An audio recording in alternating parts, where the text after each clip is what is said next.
الصلاة والسلام عليك. بسم الله الرحمن الرحيم. الحمد لله رب العالمين، والصلاة والسلام على سيد المرسلين وآله وصحبه أجمعين. ثم ما بعد. So we continue reading from Kitab Tadrib Al-Salik إلى قراءة أقرب المسالك في مذهب الإمام مالك رضي الله عنه, dealing with the topic of Maliki Fiqh or jurisprudence. And as we said in earlier sessions, this book is based upon the soundest sources within the Maliki school and its most recent iteration, namely Aqrab al-Masalik, at least in the pre-modern period. And it's kind of a simplification of Aqrab al-Masalik, though we refer back to Aqrab al-Masalik, the original work by Imam Abu Barakat al-Dardir, rahimahullah. So in this particular book, there was a section on Aqidah or Tawheed, Usul al-Din, the foundations of faith, that we had covered in the previous sessions. And now we have arrived at kind of the beginning of the actual fiqh or jurisprudence section. And he preambles that with a section about ahkam al-Islam, or the rulings in general, what a legal ruling is. So we'll begin with that, inshallah. قال المصنف رحمه الله ونفعنا بالعلم في الدارين آمين ورضي عنا وعنكم. فصل في أحكام الإسلام. So a section about the ahkam, hukum, or ruling, dealing specifically with Islam. And usually when we say legal ruling or ahkam of Islam, we're talking about, in this context, that which is connected with af'al al-mukallifin, or that which is connected with the deeds, words, acts of those who are held to be legally accountable and legally responsible by the Sharia. So he says, أعلم وفقك الله, know, may Allah give you success, أن أحكام الإسلام خمسة, that the legal rulings within Islam are 5. عليها تدور أعمال المكلف وهو البالغ والعاقل. And they are 5, and it's upon which the acts, and here acts includes things that you say and things that you avoid. So everything that kind of deals with your human condition, basically, that is not of the interior, the batin. The batin, we said, that's a different discipline, namely tazkiyat al-nafs, or discipline of the soul, or purification of the soul. But here we're more concerned with the outward aspects. So عليها تدور أعمال المكلف. So this mukallaf, or one who is held legally accountable and responsible, هو البالغ العاقل. And here he describes him as البالغ العاقل. Al-Baligh yani sin al-bulugh, or someone who is post-pubescent. In Islam, we consider people who have reached pubescence legally under the Sharia as adults.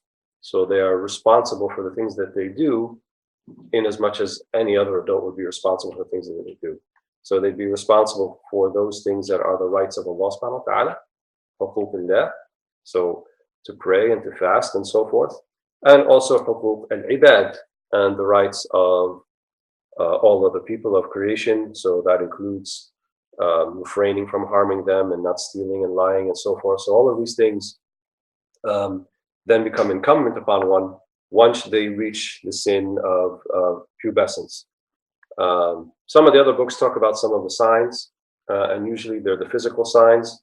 So for men, it would be the deepening of the voice, the growth of body hair and so forth. For women, generally it would be the beginning of the menstrual cycle. The onset of the menstrual cycle would be considered the onset of puberty.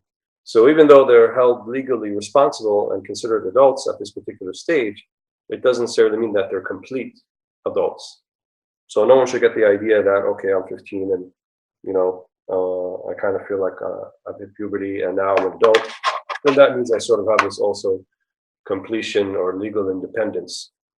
Imam al-Dardir, in another book, in his commentary on the Kharida, he says that the beginning of aql, right, the beginning of sort of a requisite amount of intellect by which one can discern right from wrong, begins at the age of pubescence and culminates and reaches its apex or its zenith when one reaches their 40th year. And that was a position or a view held by many of the ulama.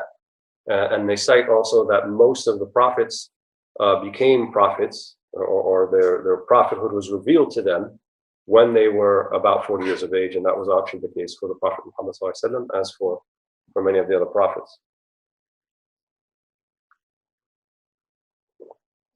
So al-bulugh and also al-aql, having a requisite amount of intellect. So someone might be of adult age, but if they are not of sound mind and intellect, then they're also not held to be legally responsible. So it can either be junoon, insanity, whether it's temporary, whether it's permanent, whether it comes and goes. Then in the periods that one is not considered to be insane, in other words, not able to discern right from wrong and can determine and be held for their actions, then they're not going to be held accountable by Allah subhanahu wa ta'ala. This also includes when they are unconscious, when they are asleep, because this is when someone is mughayyab al-aql, when their intellect is not with them. If they are unable to discern right from wrong because they're inebriated, because they got drunk, if they did that on purpose, if they introduced a drunken state upon themselves knowingly, then they're still held responsible. However, if they did so unknowingly, then they're not held responsible or accountable. And the example that they usually use is you go and you had some of your milk, but it turned out to be fermented and you weren't aware of it. And for some reason you drank enough of it that you became inebriated or intoxicated, then one would not be held legally responsible for the things that they may do in that state. That doesn't mean that if they go and ransack their neighbor's backyard, that they're not at fault, or they're not at fault with Allah subhanahu wa ta'ala, but they still have to make reparations for the neighbor, right? Because if your dog or your cat or your cow went and did that, you would still be held responsible. So it's the taklif is removed from on a personal individual basis, but it's not removed in terms of damage that is done by something that you own or something that you do, even when you're in that particular state. He didn't mention here, but also it's usually mentioned, is bulugh al-da'wah, which is that one would have had to been exposed to the message of Islam in a manner sufficient now that they have enough knowledge of it to make a decision about whether they want to accept it or not. In other words, that it's been revealed to them in enough of a way or conveyed to them enough of a way that they can then decide and know it for what it truly is to decide to accept it or not. So many of the ulama, including Al-Ghazali and others, they said if someone has a surah mushawwaha, someone has a disturbed picture of what Islam is and not really what it is, then what they're rejecting is not really Islam, but some sort of demented and distorted version of it, even though it's not really Islam. So we can't call those people actually mukallaf. And at the end of the day, it's not our job to determine who's mukallaf and not, who's held legally responsible and accountable for knowing the deen or not, but rather our job is to convey that message to begin with, and to convey it in the best manner possible. So my personal belief, I think that most of the world's inhabitants are not in that category. In other words, most non-Muslims, I don't think, actually, especially in this day and age, even though we're in the information age and things are passed easily on the internet and so forth, but so also is misinformation. So Allahu A'lam, that's something only Allah subhanahu wa ta'ala knows, but I don't think that we can really say that the majority of non-Muslims of the world today are actually rejecting Islam per se, based upon the idea that I don't think that they actually have quite a clear picture of it, or they have a distorted picture of it. But nevertheless, those three remain kind of the main conditions for one to be held accountable. So it reaches the age of pubescence, to be of sound mind and intellect, and also to know enough about Islam to decide that it's something that one and realize that it's the way to practice in this life. So then he moves on to the actual ahkam al-khamsa, the 5 legal rulings. So he says wajib, وهو الذي يثاب فاعله ويعاقب تاركه كالصلوات الخمس وبر الوالدين وغير ذلك من الواجبات. So wajib, obligatory, and that is defined as that where one is rewarded for performance and is disciplined or taken into account for non-performance, like the 5 prayers are wajib, are obligatory. وبر الوالدين, and filial piety or being good to one's parents. وغير ذلك من الواجبات, and other obligations that are there in the deen. ومندوب. So the mandub then is that which is supererogatory or highly recommended, and he defines it as هو الذي يثاب فاعله ولا يعاقب تاركه كنافلة الظهر وصيام 3 أيام من كل شهر وغير ذلك من المندوبات, and that which one is rewarded for his performance, but one is not disciplined for non-performance. And these would include things like nafilat al-dhuhr, praying the sunnah prayers before dhuhr or after, siyam 3 أيام من كل شهر, fasting 3 days out of the month, actually not including Ramadan, and other things that are mandub. Here the author simplifies it. In the Maliki school, it's actually, there's a bit more of a stratification of what's considered to be sunnah. There's different levels. So what they call to be sunnah is the highly recommended sunnah. In other schools, they would call it sunnah al-mu'akkada, or the confirmed sunnah. In the Maliki school, they simply say sunnah. And in that category, with things like salat al-witr, or the rak'ah or 3 rak'ahs that are prayed before one goes to sleep after salat al-isha. So it's a very, very strong sunnah, and that's one that's described that the Prophet ﷺ urged others to do, and it's something that he generally never left, but it's less than obligatory. Then they have something called al-raghiba, which is almost the same category as that, and the only thing that really falls into that category is the 2 rak'ahs before the subah prayer, the morning prayer called the fajr. So fajr in the Maliki school actually refers to the sunnah rak'ahs, the 2 that are done before the obligatory prayer called the subah prayer. And then have the broad category of the mandub or nafila, which includes many, many things like the things that he described here. So we should also not get confused with the word sunnah in a more general linguistic sense or in a more usuli sense. So sunnah as the ulama of juristic reasoning, in other words, that which by which these rulings are derived from, using that methodology, sunnah for them is kind of a stronger word. In other words, sunnah is what the Prophet ﷺ did, what he said, what he exhorted others to do, what he approved of. All of that is kind of a general understanding of sunnah. So a rejection of that type of sunnah would be a rejection of the deen of Islam, right? So we can't say like Quran only, as some people do, and then say sunnah, we reject that. This would be incompatible with the mainstream normative centuries or millennia held view of what Islam actually is. Here he's talking specifically about specific performance of certain acts of worship as referred to being sunnah or manduba recommended to do, not the broad understanding of sunnah, right? Like when the Prophet ﷺ said about himself, "Man raghaba an sunnati falaysa minni," right? Whoever is non-desirous or rejects my sunnah, then is not from me.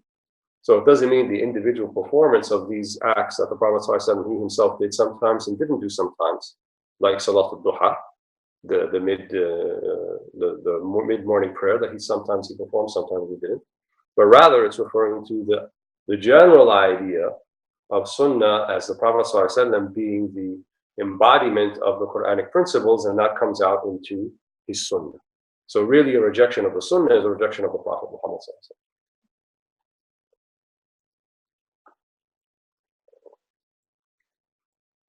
Then he goes to the third category. He says, وَحَرَامٌ وهو الذي يعاقب فاعله ويثاب تاركه كالزنا وشرب الخمر وغير ذلك من المحرمات. And haram, or forbidden, and that which is one is disciplined or chastised for performance. And here, when are they disciplined and chastised? They could be in the dunya in terms of some sort of criminal punishment, if it's applicable, and most certainly in the akhirah, if Allah decides to deal with someone by his attribute of adl or justice, though Allah subhanahu wa ta'ala can choose to forgive him. So they say someone who commits sins and doesn't repent from them and doesn't seek forgiveness from them, then we say, as our scholars say, هو تحت المشيئة, right? إن شاء غفر له وإن شاء عاقبه. Someone who doesn't do that, then تحت المشيئة means it's up to Allah subhanahu wa ta'ala. He's under Allah's will. And Allah may forgive without one seeking forgiveness, or He still may take him to task because that is His right to do so, to deal with someone by His justice, by His adl. And His justice is always perfect and it's always unerring. So if He were to deal with someone that way for sinning, then He could do so. But we also hold up the hope that Allah subhanahu wa ta'ala will forgive people for the sins that they're not aware of that they commit. So the haram then is that you are taken to task for doing it. وَيُثَابُ تَارِكُهُ. And that means that if you have intention and you avoid it, right, with that intention, like I'm avoiding this and I have intention because it's haram, I don't want to do it, then you will be rewarded for avoiding it. Not because it never actually came up the opportunity to do so, and then you say, well, I'm going to be rewarded for not robbing the bank down the street. But you never even thought about robbing the bank down the street, nor did you have the opportunity, nor did you consider it or anything like that. But for all the non-performance of all those things that are considered to be haram, there would have to be an intention that you're not doing it. Wallahu a'lam. So he mentions كالزنا وشرب الخمر وغير ذلك من المحرمات, right? Like sexual intercourse outside of marriage, شرب الخمر, drinking of alcohol, and other things that are considered to be haram. So those are three categories. ومكروه وهو الذي يثاب تاركه ولا يعاقب فاعله كلبس الخز وأكل لحم السباع وغير ذلك من المكروهات. So these would be considered makruh, or as he defines, or reprehensible, those things that one, if they avoid them with intention, they are rewarded, either in this life and in the next, or in the next. وَلَا يُعَاقَبُ فَاعِلُهُ. But the one who chooses to engage in the makruh is not punished, is not held to task for it. So he mentioned some examples here. كلبس الخز, that's for men. Khaz is a silk, sort of silk and other material combination of fabric. So it could be like linen or cotton or polyester, something like that. Pure silk for men is considered to be haram, generally speaking, except for people that the Prophet ﷺ allowed to wear it because of a skin condition. But generally speaking, this may come up later, that silk clothes for men or silk sheets, or even sitting on a silk sitting would be verboten or haram for men to do. وَأَكْلِ لَحْمِ السِّبَاعِ, and eating the meat of animals who are predators. That's one of the opinions in the school. The other opinion that it's haram, actually. So anything that's a predator and kills its prey, so that would include lions, tigers, bears, and so forth. All of those things would be, in my understanding, the mashhur, or the dominant opinion, to be haram to eat. And here the author cites that it's makruh, or reprehensible to do so. وغير ذلك من المكروهات, and also other things that will come up later that are considered to be makruh, or undesirable, or reprehensible. ومباح, and then the merely permissible, وهو الذي ليس في فعله ولا في تركه ثواب ولا عقاب كأكل لحم الضأن ولبس الكتان وغير ذلك من المبوحات. And then the merely permissible, and that which is there is no sort of viewpoint from the Sharia in terms of its performance or non-performance, in terms of reward or punishment. It's the merely permissible. And most things that we tend to do would actually fall into this category. And the general usuli principle, or foundational principle, is that everything is mubah, everything is halal or lawful, until we confirm that it's unlawful. So the default state of things is that things are illicit and lawful unless we have a clear understanding from the Sharia, right? One of the four schools from the Quran and Sunnah, that this thing is not lawful or this thing is reprehensible, for example. So he cites some examples like eating the meat of lamb, لبس الكتان, wearing linen, وغير ذلك من المبوحات, and other things that are just from the merely permissible. So you want to wear green, you want to wear white, other colors and so forth, modes of dress and things. These are all from the mubah. However, from a kind of spiritual perspective, we do also recall that that with the intention, an ada, or something that's a habit, or merely something permissible, can be changed into something that is rewarding, right? That if you have the intention behind it. So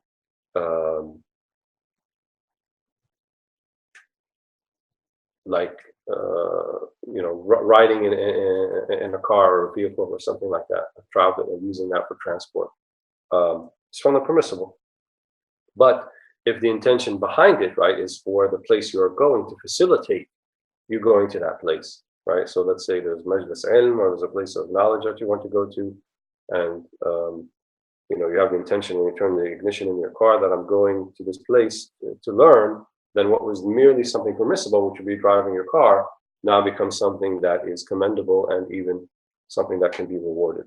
So from sort of a tazkiyat an-nafs or spiritual purification point of view, the believer should endeavor to not just do things that are merely permissible, but try to find an intention within them that would make them just more than permissible, but actually meritorious.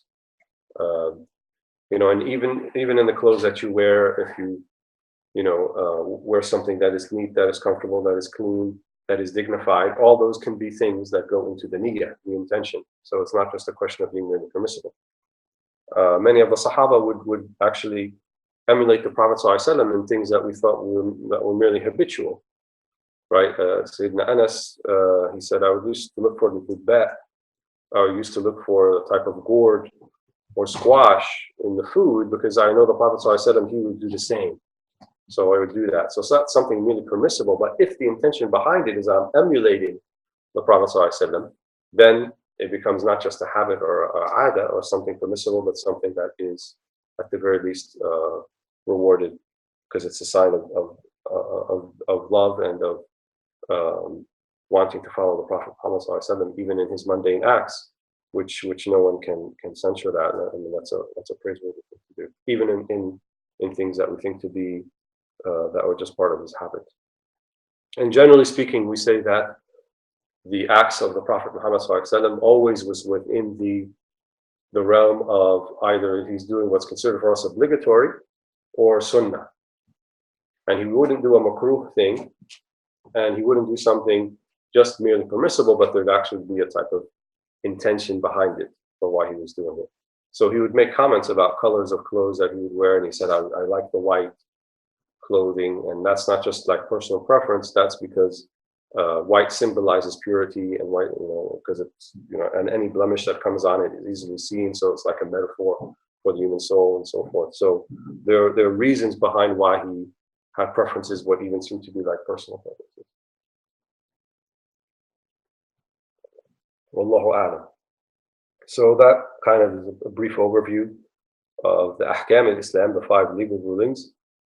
There are other legal rulings that are called from ahkam al-wada', which deal with conditions for things and which deal with asbab. When does maghrib prayer become obligatory? When the sun sets, so that's called sabab. But we'll get into that, I think, as we go through the text, and we don't necessarily have to cover it right now. So here in earnest he begins Kitab at-Tahara was-Salah, the book of purity or ritual purification, and Salah and prayer. So generally speaking, I'm not aware of any fiqh book that doesn't start off with tahara, which is purification. And purification is one of the conditions of sihha, one of the conditions of validity for the prayer, in addition to other things like facing the qibla and having one's nakedness covered and so forth. So usually they usually begin with that, because that's usually the one that people have to focus most about, is their tahara. And when we talk about tahara, we're going to talk about several things regarding it. It's going to also include the things that we use, right, that are going to be used in the performance of making a ritual purification, a tahara, usually water, sometimes, however, sa'id al-tahir, sometimes clay or dirt, as that will come up in the section about tayammum, or dry ablution. And we're also going to talk about the types of water, which he begins with here, because can we just use just any water, or what happens if the water becomes affected by a substance? When can we use it? When can we not use it? When can we use it for just like cooking and cleaning? And is there a difference between using it for cooking and cleaning versus using it for ritual ablution and tahara? That also comes up. Then we're going to look at the categories of at-tathhir wa tanjis, right? Can we render something in a pure state after it was in a non-pure state? So that also talks about tahara wa najasa, right? Tahara means something that's pure of itself. And then najasa, something that's considered to be impure, but from a ritual perspective. Not just from a perspective like, I don't want to touch that, that's disgusting, but from a ritual perspective. So, for example, the finest Chateau Martinet from France that was bottled in 1953 that cost maybe $1,000 a bottle of champagne, for us is najasa. It's not just haram to ingest, but the actual the substance itself that would get on you is considered najasa, and you actually couldn't pray with that stuff on you because it's considered to be something impure, even though people pay thousands of dollars for it.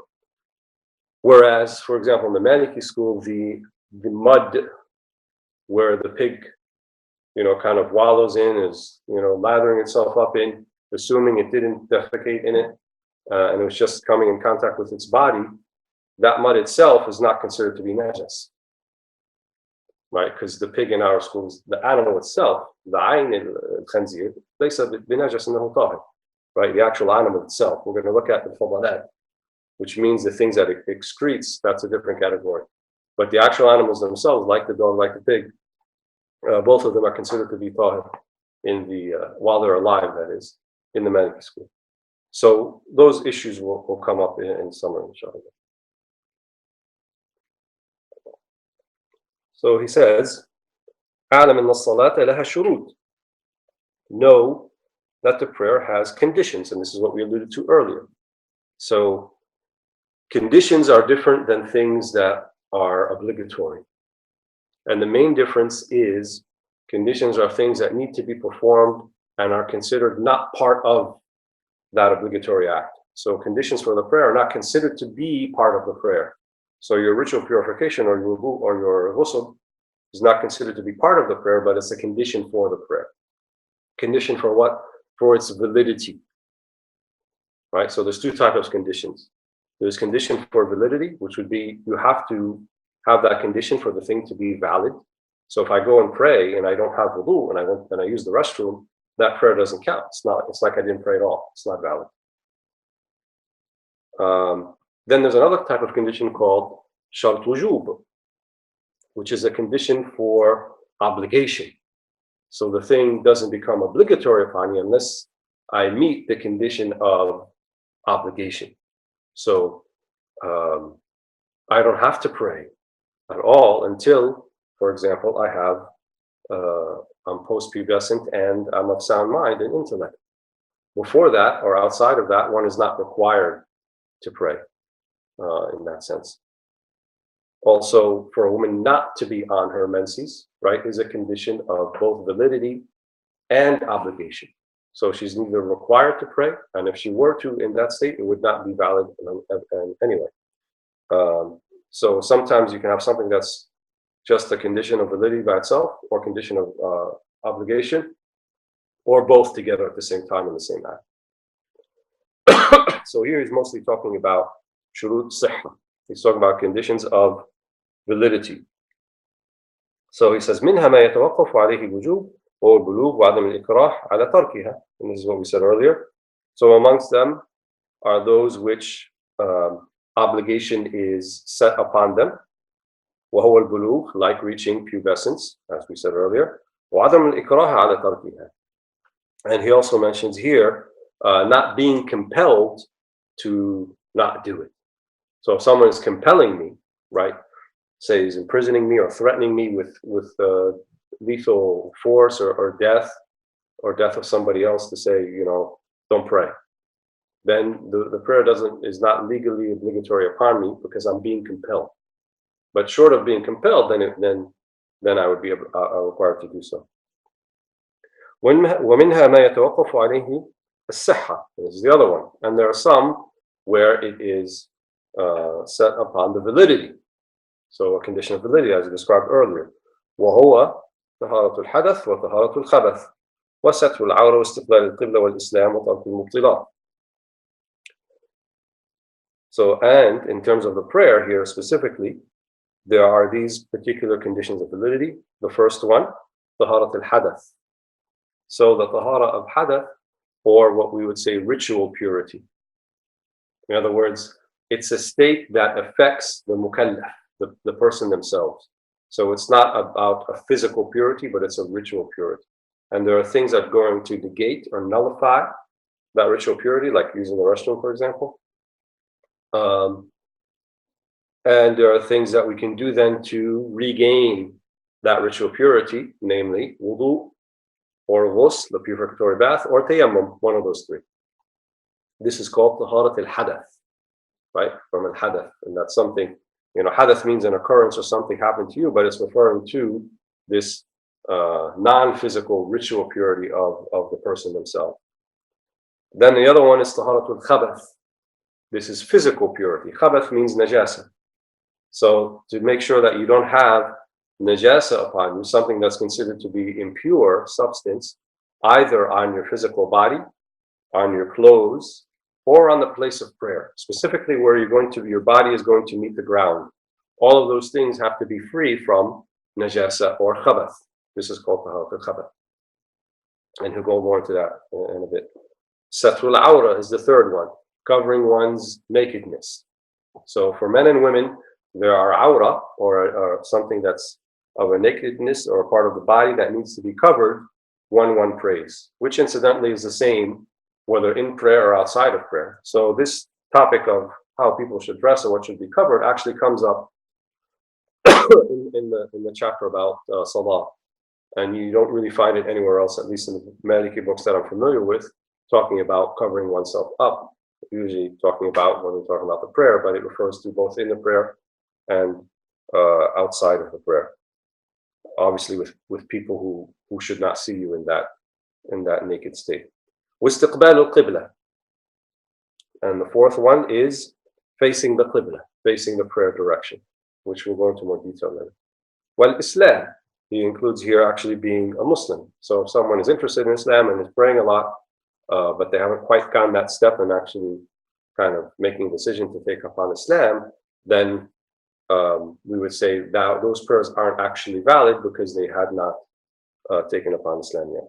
وَتَرْكُ الْمُبْطِلَاتِ, and avoidance of those things that would negate the prayer itself during the prayer. So if you purposely eat right during the prayer, and you have like a cheeseburger in your pocket, and you take it out and you start eating it because the imam is taking too long, and then you start eating that purposefully, then that would negate the prayer. So that's considered also a condition for validity, that you don't do anything that would invalidate the prayer. ومنها ما يتوقف عليه الوجوب والصحة. And then there are some conditions that both of obligation and validity go back to them or depend upon them. And he says, وهو العقل, so intellect. So someone who is not of sound mind is neither required to pray, and if they do pray in that state, it's not acceptable, right? Or if they pray while they're unconscious or while they're sleepwalking, none of those prayers are accepted. They're not valid, nor are they obligated to do so when they're in that state. وَدُخُولُ الْوَقْتِ, and to pray in the proper time period. So if I say, I want to get a jump on things and I'm going to actually pray Asr before Asr comes in, Asr is not obligatory upon me before Asr, before the time actually comes in, nor is it valid if I move it up like that, except in certain situations like travel. But outside of that, it's not valid to do, nor is it obligatory upon me. So if someone, la qadar Allah, dies 1 minute before the Asr prayer actually comes in, they're not held accountable for not praying that Asr because it was never obligatory upon them to begin with. وَالنَّقَاءُ مِنَ الْحَيْضِ وَالنِّفَاسِ. And also here specifically for women to be not in a state of menses or postpartum bleeding. So that's both validity and obligation, as we mentioned earlier. وَالْقُدْرَةُ عَلَى اسْتِعْمَالِ الْمَاءِ وَالصَّعِيدِ.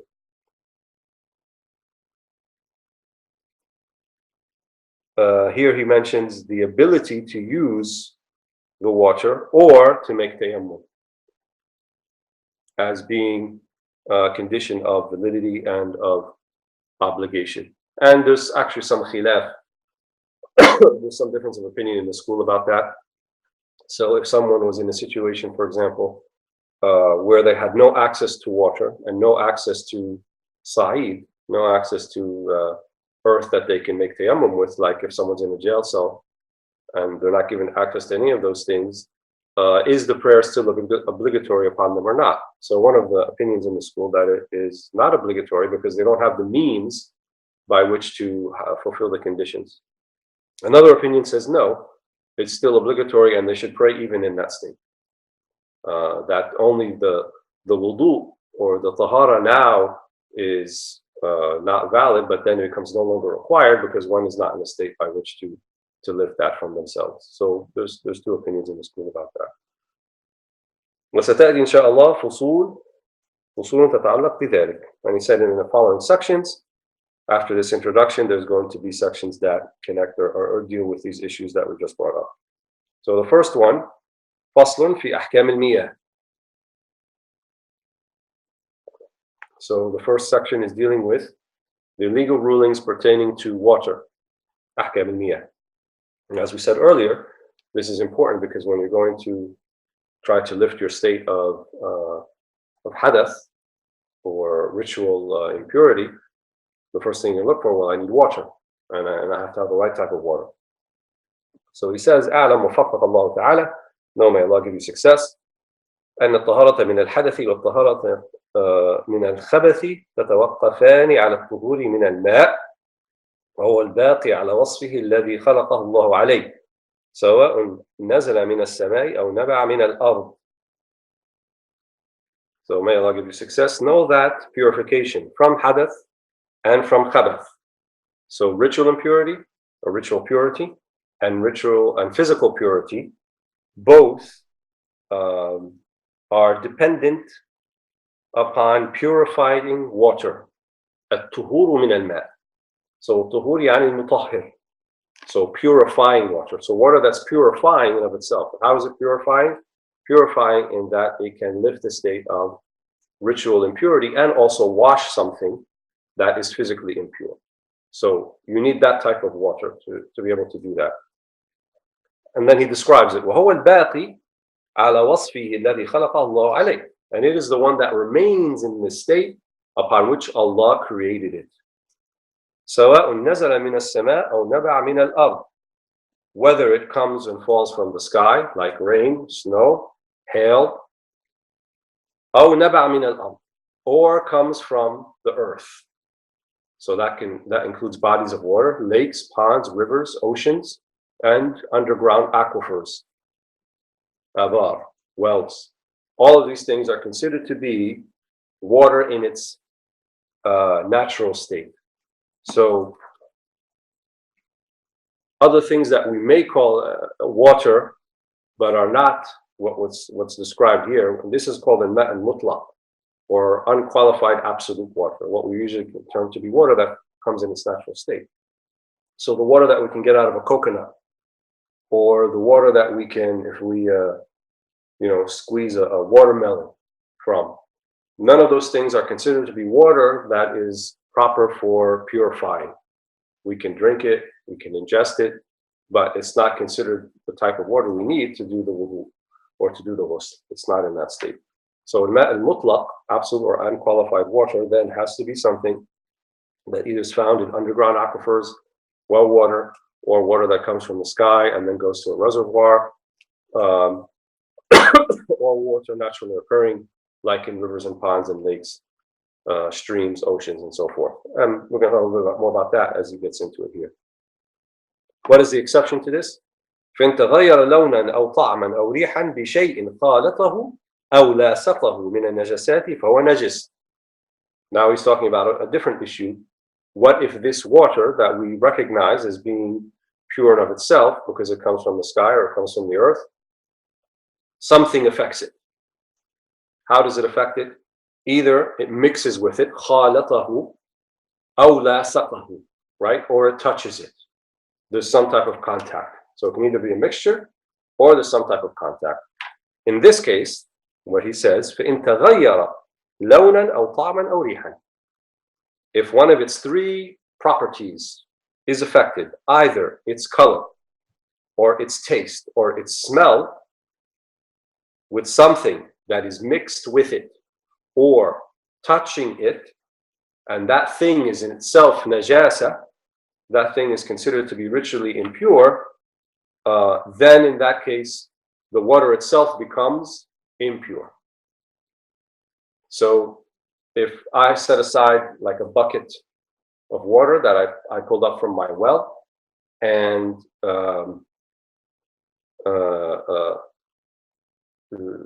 the cat came by and decided that it wanted to urinate in that water, and it does so, if I look at it and I observe it and I see its color has changed, right, there's a little bit yellow tinge to it now, or I said, I can't tell the color, let me taste it, right? When I taste it and that tastes like a little bit like ammonia.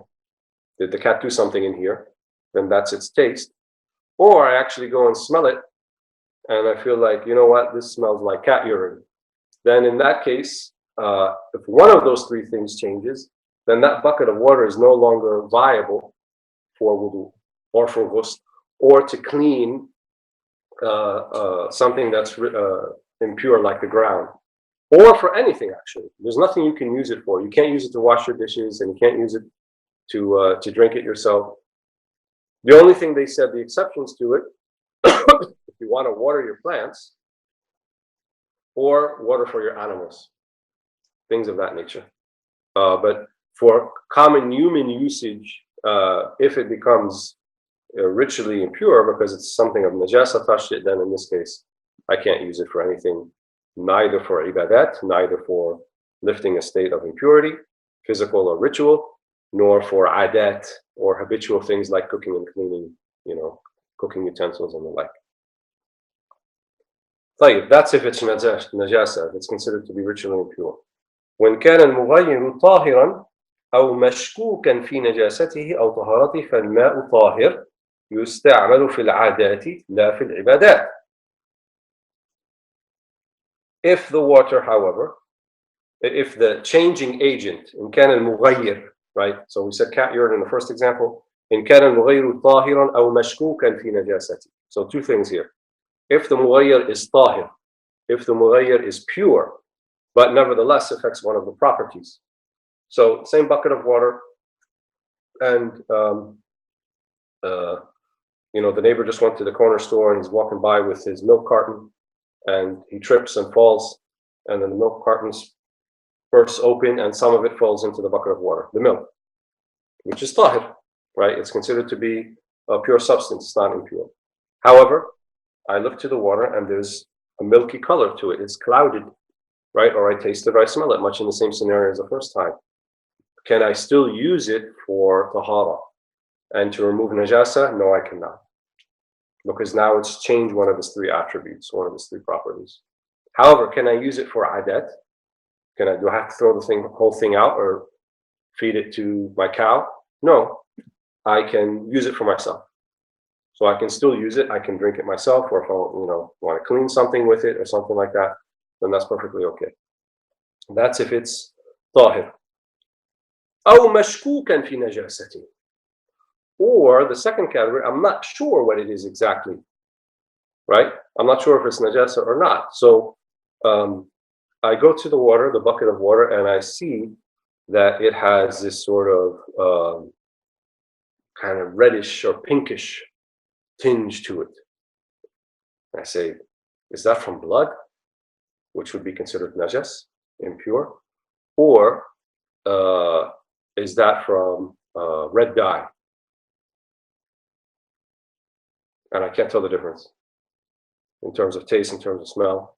I can't tell the difference. So this is called mashkukan, not that I have a greater suspicion one or the other. If I have a greater suspicion one or the other, then it takes that ruling. So if my greater suspicion that it's blood, and that's najasa, then I don't use it. However, if I'm completely, I can't make it 50-50. I can't decide one or the other. In other words, mashkukan fi najasati. Then at this point, I cannot use it for tahara, for ritual purification. However, I can use it for adat. I can use it for things of a nature of ada. You know, habitual things, cleaning, things like that. ولا يضر تغير الريح بالمجاور. So we talked about something that's mixed with it or touching it, right? Came into contact with it. It didn't necessarily have to be stirred up and mixed with it, but it came into contact with it. What about something that's close by? Mujawir means it's close by, but it's not touching it. He says here, وَلَا يَضُرُّ تَغَيُّرُ الرِّيحِ بِالْمُجَاوِرِ, right? And if the smell of the water changes by something that's next to it, right? So the bucket of water just happens next to be my rubbish bin. That's also outside, and there's a kind of a foul smell coming from it. And then I go smell the water, and it kind of smells the same. However, there was no mixing, there was no touching. In this scenario, the water remains usable and viable for both tahara, for both ritual purification, as well as washing najasat, because it actually didn't change, really. It's just the air around it became affected, and so you think that it's the water that's affected. ولا تغير الأوصاف بشيء من أجزاء الأرض كالمغرة والشب وسائر المعادن ولا بالمقر والممر وطول المكث والمتولد من الماء ما دام حيا وأثر الدباغ. Also not affected by the water, right? ولا تغير الأوصاف بشيء من أجزاء الأرض. So thing with the water is affected by something from naturally occurring minerals and sediments in the ground or in the river, كالمغرة والشب وسائر المعادن. So anything of minerals, sediments, mercury, all those things. Where rivers, the Red River is not really red, but it looks red because of the sediments underneath. So that water is still considered to be purifying because it's a naturally occurring substance. ولا بالمقر ولا والممر وطول المكث. Also, based upon where it is, the color of the ground, right, or where it's passing over, or if it's water that's been closed, if you got some Zamzam water from Umrah and you came back and you left it in your canteen, and then a year later you haven't used it, can you still use it because it sat for a year? No, of course, because nothing changed it. So tul al-mukth, which means it's sitting for a long time, also doesn't affect the water. وَالْمُتَوَلِّدْ مِنَ الْمَاءِ مَا دَامَ حَيًّا, right? And that thing which lives and dies within the water, like fish and whales and things like that, because we can use ocean water. So salt water is considered to be purifying, even though it's salty, it's not fresh water, but it's naturally occurring. So things that live in the water, right, and die in the water that are naturally of the ocean and of the sea, like fish, like whales and squid, octopus and the like, them living and dying and so forth, doesn't affect the purity of the water. However, things that don't live in the water, right, like same bucket of water, and there was a mouse running around, and he's alive, and he falls in the water and he drowns. In that scenario, if I'm able to remove the water surrounding him and separate it from the rest, such as that's a lot of water that it was not affected, because when they die, there's maybe things that come out of them, right? When they're gasping, their last breath, this is what would make the water najasa, not the actual animal itself. So, for example, if a rat fell in, but he's still alive, and I go pick him up and take him out, and he's still alive, then the water's okay. Or if he's running along the railing there and a brick hits him in the head and he dies from that, and then he falls in the water, he fell in already dead, that also doesn't affect the water. So it would have to be him falling in and dying in there.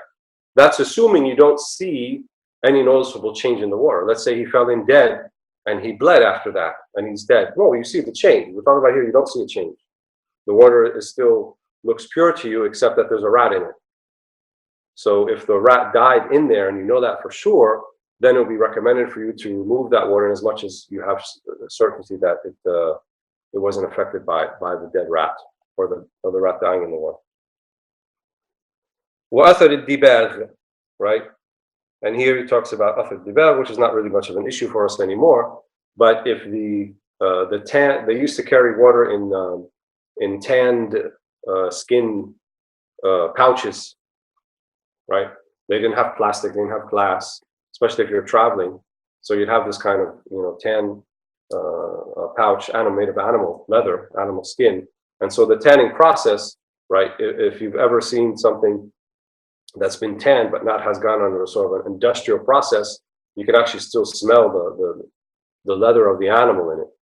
So if you put water in such a thing, then the smell might come to the water itself, or maybe even affect the color. In this case, they say that doesn't affect it. You can still use it because it would pose a type of hardship to avoid that. So the vessel itself, carrying it, if something of it affects it, then this is not considered to be something that affects it, and it's still viable. ولا مما يعصر الاحتراز منه كالورق والعيدان في آبار البادية والتي خارج البلد ولا خفيف التغير بروث الماشية وآلة السقف. And he says here, also that which is very difficult to avoid in terms of bodies of water. So he says كالورق والعيدان في آبار البادية. So, or حتى التي خارج البلد, and this includes things that are not even in the countryside. So in the countryside, for people who use well water, things can fall in that, right? Like reeds, sticks, the leaves of trees, and so forth. And if that falls in there, what do? We don't use that well water. They said no. This is something that's difficult to avoid. So things that are very difficult to avoid, then this is considered from the things that are forgivable or ma'fuwat. So that would also include in modern day, for example, the water that runs through our pipes that maybe has some treatment done to it, some chlorine treatment or fluoride treatment or things like this, or just running through the pipes itself, a slight color change or something like that, then all of this is not considered to be affecting the water in a negative way that it's no longer viable, because it's something that's very difficult to avoid. We would not be required to buy spring water for all of our water needs in order to make wudu, unless it's an irregular occurrence, right? And somehow the sewer water got mixed with the drinking water, which is not really possible. Let's just say, for argument's sake, and that was kind of a rare occurrence. Then in that case, we would avoid that, and we would have to make do with either other sources of water, or in the worst case scenario, tayammum. We wouldn't use the water at all, and then we would make tayammum or dry ablution. وآلة السقي, also he mentions,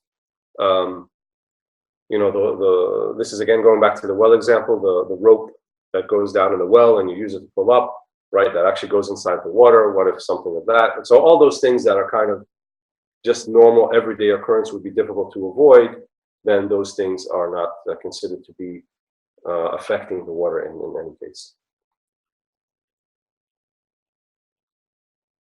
ويكره استعمال الماء القليل إذا وقع فيه نجاسة ولم تغيره إذا وجد غيره. Here it's talking about used water, but here used water means that which has been used in a ritual purification. So let's say I don't have a drain and I have like a tray or a receptacle underneath, and I make wudu, and then the water drips from my arms. What about the water that falls in there? What can we do with it? Well, if none of its properties have been changed, can I use it? You can, but it's reprehensible to do so. It's better to use something else if you have access to something else. If you don't have access to something else, and that's the only water that you have, then this is preferable to use over tayammum, for example. But if you have access to other water, then it would be better to use that other water. So يكره استعمال الماء القليل, right? In other words, a small amount of water. If it's a large amount of water, all like taking into the pond, then there's no karahiyah. There's no reprehensibility about it. But if it's a small amount, like just enough for me to make my wudu or my ghusl, and I capture it and someone else wants to use it, this is the one that is considered to be disliked to use.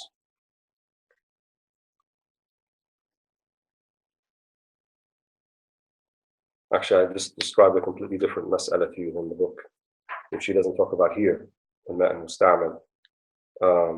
But what I said is true about water that is, he doesn't bring it up here, but it's in Aqrab al-Masalib, which is the used water in some other type of tahara. Here he's talking about الماء القليل إذا وقع فيه نجاسة ولم تغيره. This is talking about what if that animal or something najas falls into it, not an animal, something najas falls into it, and you can tell there's no change, but it's a small amount of water. In this case, it's still viable to use, but it's better to use something else, just to be on the safe side, but it's still viable. And then the next issue, وإذا ولغ الكلب في إناء فيه ماء ندب إراقته وغسل الإناء بعده 7 بلا نية ولا تتريب. So here the hadith of Walead al-Kalb, if a dog puts its tongue into water that you want to use later on, other schools of thought like the Shafi'iyya are kind of much more observant of the strictness of this meaning of this hadith. The Maliki, on the other hand, didn't consider it to be something that's obligatory. So they said because they considered the saliva of the dog to be tahir, unlike the other schools. So for them, even if the saliva of the dog mixes with the water, that's not an impure substance. However, it's recommended if the dog does do that we dump the water and we wash the vessel itself or the plate 7 times, and not to include the dirt part, because the Malikiyya considered the dirt part, the 8th time with dirt, to be muttarib. It's mentioned in some hadith and not mentioned in others, so they didn't consider that to be something even recommended. And then finally, which we already talked about, when مات بلي ذو نفس سائلة في بئر ولم يغيره ندب نزح لظن زوال الفضلات. And this is what I just talked about, the mouse rat scenario. If an animal that has a circulatory system like blood in it, in other words, when it dies, these things can come out of it. So not like a beetle, not an ant, not a scorpion, but something like a mouse, a squirrel, those type of animals. If it falls into a well, وَلَمْ يُغَيِّرْهُ, right, and it hasn't changed anything in the well, نُضِبَ نَزْحٌ, right, which is actually to get the surface water of the well out, right, to dump it out. لِظَنِّ زَوَالِ الْفَضَلَاتِ, because there is a suspicion that something of it came out while it was dying in the water. Wallahu a'lam. So we'll stop here for this session. Next time, inshallah, we'll go over at-tahir wa najis, the actual things that are considered to be pure and impure. Wallahu ta'ala a'la wa a'lam. Alhamdulillahi rabbil alameen. Wa sallallahu ala sayyidina Muhammadin wa sahbihi wa sallam. Subhana rabbil izzati amma yasifun. Wa salamun ala al-mursalin. Alhamdulillahi rabbil alameen. Ya Rasul Allah.